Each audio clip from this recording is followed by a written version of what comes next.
Halo, perkenalkan, nama saya Muhammad Azikra Fauzan dengan mata kuliah pengantar Ekonomi Mikro. Yang pertama-tama, di sini saya akan membahas asumsi dasar individu. Ada 4 asumsi dasar individu. Yang pertama, rasionalitas. Yang kedua, transitivitas. Yang ketiga, konsistensi. Yang keempat, tindakan bebas. Oke, yang pertama, rasionalitas. Asumsi ini mengasumsikan bahwa individu secara rasional mempertimbangkan pilihan mereka dan mempertujukan untuk memaksimalkan kepuasan atau manfaat yang mereka peroleh dari profesi mereka. Dalam kerangka ini, individu ini dianggap memiliki pengetahuan dan informasi yang cukup untuk membuat keputusan yang tepat. Yang kedua, transitivitas. Asumsi ini mengasumsikan bahwa preferensi individu bersifat transitif.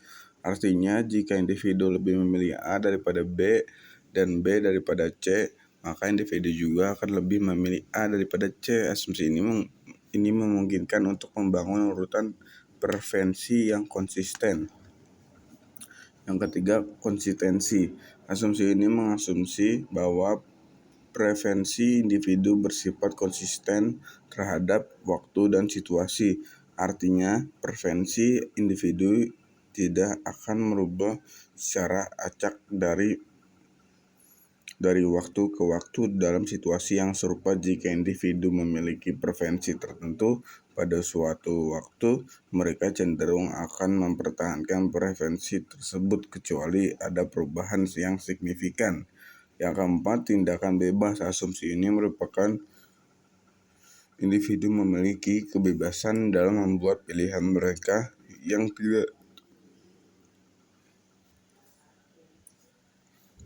tidak terbatas oleh faktor-faktor eksternal atau tekanan. Individu dianggap memiliki otonomi dalam mengungkapkan preferensi mereka. Kedua, mengapa kurva indiferensi tidak dapat saling berpotongan?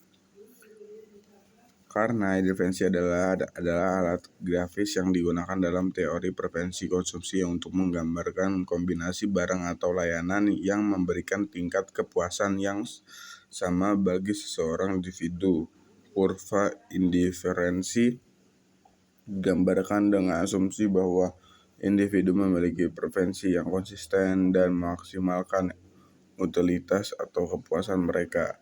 Kurva indiferensi tidak dapat saling berpotongan karena jika dua kurva indiferensi saling berpotongan, itu akan menghasilkan situasi yang paradoks. Jika dua kurva indiferensi berpotongan, itu berarti dua kombinasi barang atau layanan yang memberikan tingkat kepuasan yang sama bagi individu, namun ini bertentangan dengan asumsi dasar bahwa preferensi individu bersifat transitif.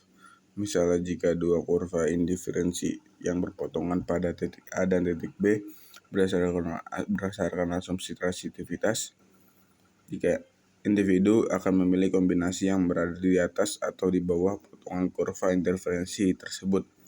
Tetapi berdasarkan lokasi potongan, individu harus memiliki titik A secara bersamaan yang bertentangan dengan asumsi tersebut. Jelaskan mengapa tingkat substitusi marginal dua barang harus sama dengan rasio barang tersebut agar kepuasan konsumen mencapai kepuasan maksimal. Substitusi marginal dan dua barang. Tingkat substitusi marginal atau TSM mengukur seberapa banyak jumlah barang yang harus dikorbankan untuk mendapatkan tambahan unit dari barang yang lain tanpa mengurangi tingkat kepuasan konsumen secara keseluruhan. Tingkat substitusi marginal yang sama dengan rasio harga (harga relatif) antara dua barang tersebut diperlakukan agar kepuasan konsumen mencapai maksimum. Ketika dua barang dapat diganti satu sama lain, konsumen akan mencoba memaksimalkan utilitas dengan memilih kombinasi dari kedua barang tersebut untuk mencapai kondisi maksimal. Konsumen harus mempertimbangkan manfaat tambahan yang diberikan oleh barang-barang tambahan serta membiayai opportunity-nya, yaitu jumlah barang lain yang harus dikorbankan.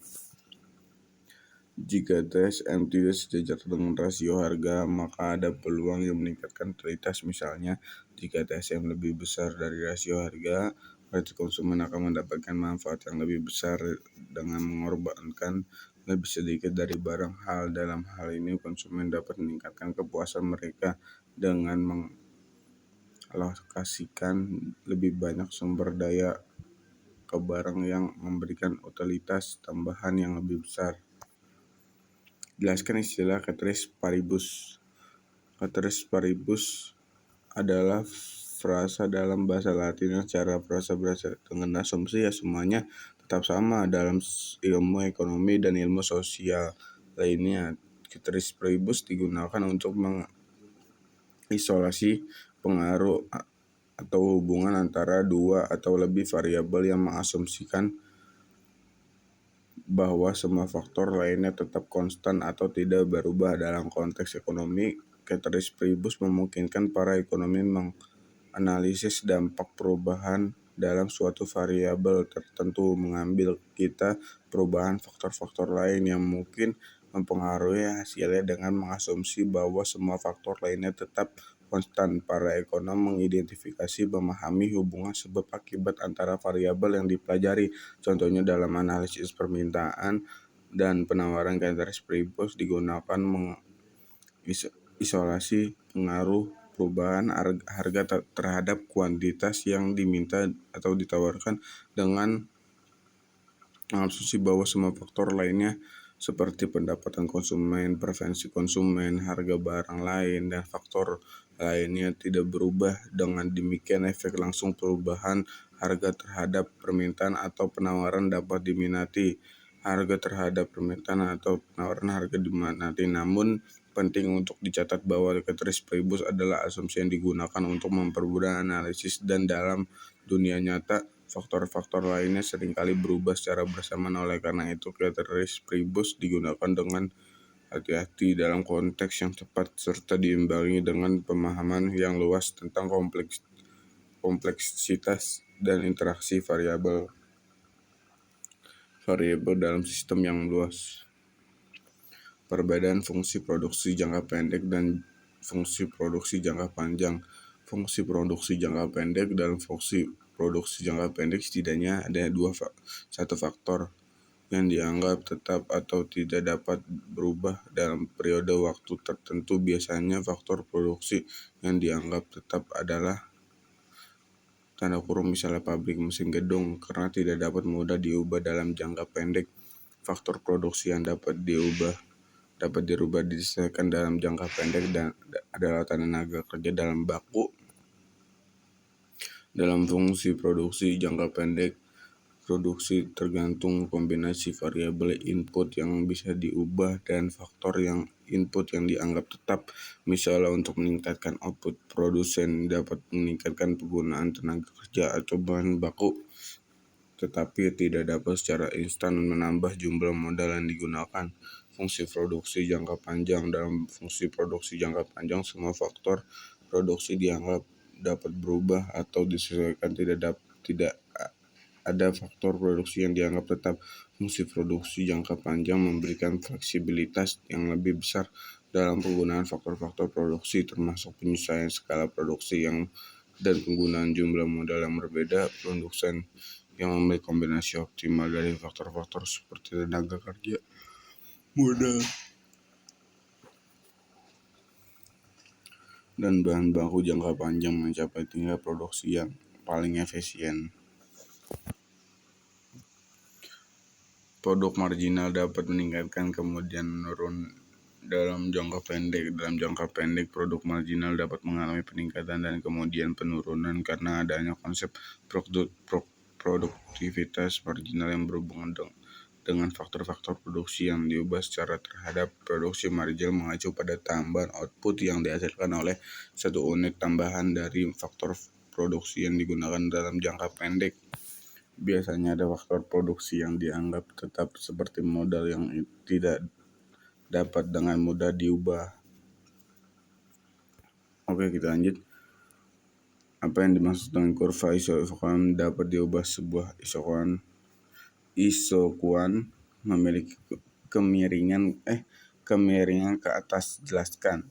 Kurva isokuan adalah alat grafis yang digunakan dalam teori produksi yang menggambarkan kombinasi input yang menghasilkan tingkat output yang sama setara. Dalam konteks ini iso berarti sama dan kuat dari asal kuantitas, jumlah, atau output.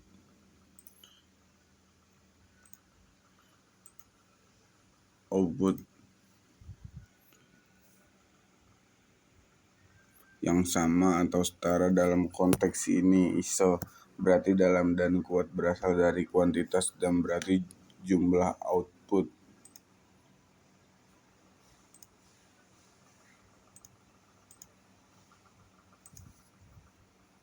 Berarti dari jumlah output. Kurva isokuan menggambarkan titik-titik di mana tingkat output yang dihasilkan adalah konstan atau serta.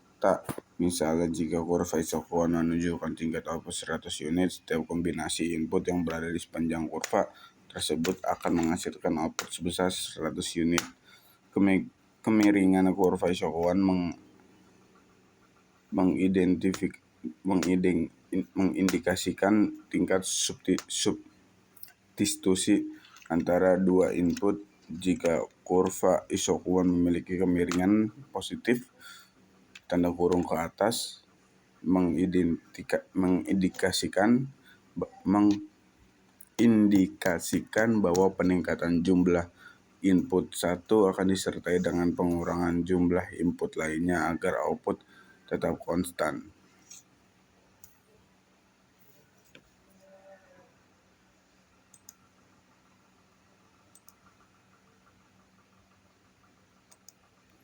Untuk mencari harga kuantitas keseimbangan pasar, kita harus mencari titik di mana permintaan dan penawaran bertemu. Dalam hal ini, kita harus mencari nilai P, harga, harga, dan Q, kuantitas, di mana QD, permintaan, sama dengan QS, penawaran. Permintaan QD sama dengan 1600 kurang 125 P penawaran. QS sama dengan 440 tambah 165 P penawaran sama setara dengan 1600 kurang 125 P sama dengan 440 tambah 165 P. Kita dapat menyelesaikan persamaan ini untuk mencari nilai P. 1600 kurang 440 sama dengan 165 P tambah 125 P. 1160 sama dengan 290 P. P sama dengan 1160 atau 290 P sama dengan 4. Sekarang kita saling menemukan nilai 4 harga. Kita dapat menggantikan kembali ke salah persamaan permintaan atau penawaran untuk mencari kuantitas Q. Mari kita gunakan persamaan permintaan. QD sama dengan 1600 kurang 125 P. QD sama dengan 1600 kurang 125 4. QD sama dengan 1600 kurang 500 QD sama dengan 1100. Jadi harga keseimbangan pasar adalah 4 dan kuantitas keseimbangan pasar adalah 1100 untuk pakaian.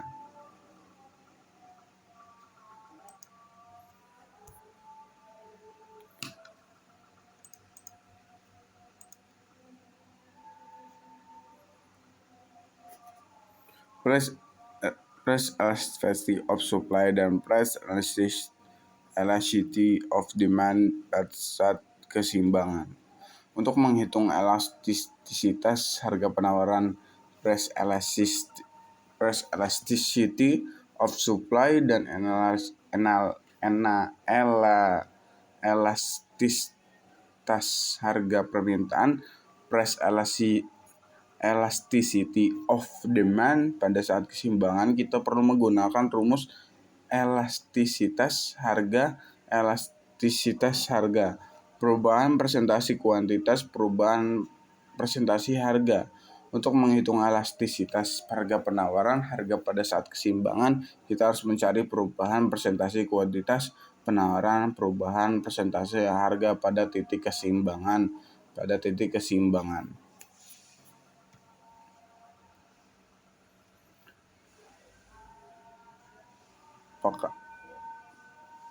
Arti price elasticity of supply dan price elasticity of demand yang ada peroleh apabila pemerintah memberikan subsidi harga sehingga pakaian per unit pasar menjadi sebesar 4,5. Apakah dampak terhadap keseimbangan pasar? Elastisitas harga penawaran (price elasticity of supply) dan elastisitas harga permintaan (price elasticity of demand) menunjukkan sejauh mana penawaran dan permintaan akan berubah sebagai respon terhadap perubahan harga. Jika pemerintah memberikan subsidi harga sehingga harga pakaian unit menjadi sebesar 4,5, ini akan memiliki dampak pada keseimbangan pasar. Mari kita lihat dampak terhadap elastisitas harga penawaran dan permintaan. Yang pertama, elastis harga penawaran. Jika harga turun menjadi 4,5 karena subsidi harga, maka akan perubahan presentasi harga. Untuk menghitung elastisitas harga penawaran, kita harus membandingkan perubahan presentasi harga dengan perubahan kuantitas penawaran. Yang kedua, elastisitas harga permintaan. Jika harga turun menjadi 4,5 karena subsidi harga, akan berubah menjadi persentase harga. Elastisitas harga permintaan akan menunjukkan sejauh mana konsumen akan merespon perubahan harga dengan mengubah kuantitas permintaan.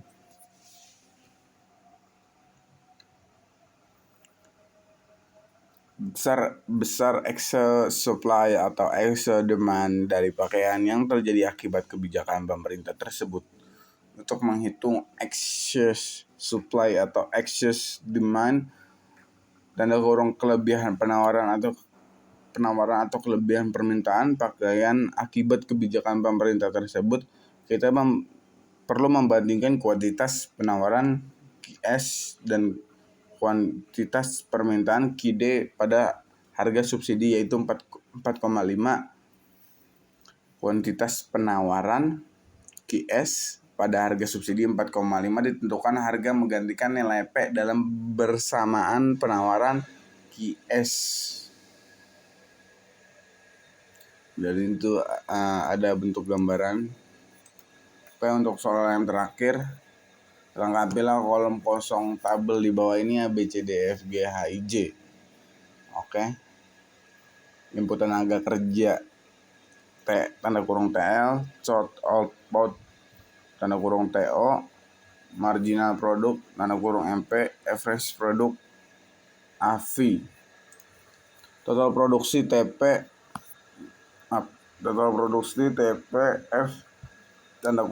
KL, rata-rata produksi AP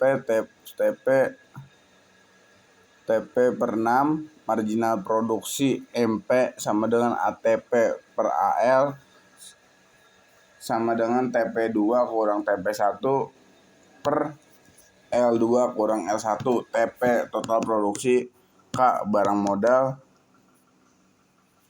yang dianggap konstan, L tenaga kerja atau karyawan dan buruh. Terima kasih atas presentasi dari Muhammad Azikra Fauzan, mata kuliah pengantar ekonomi mikro.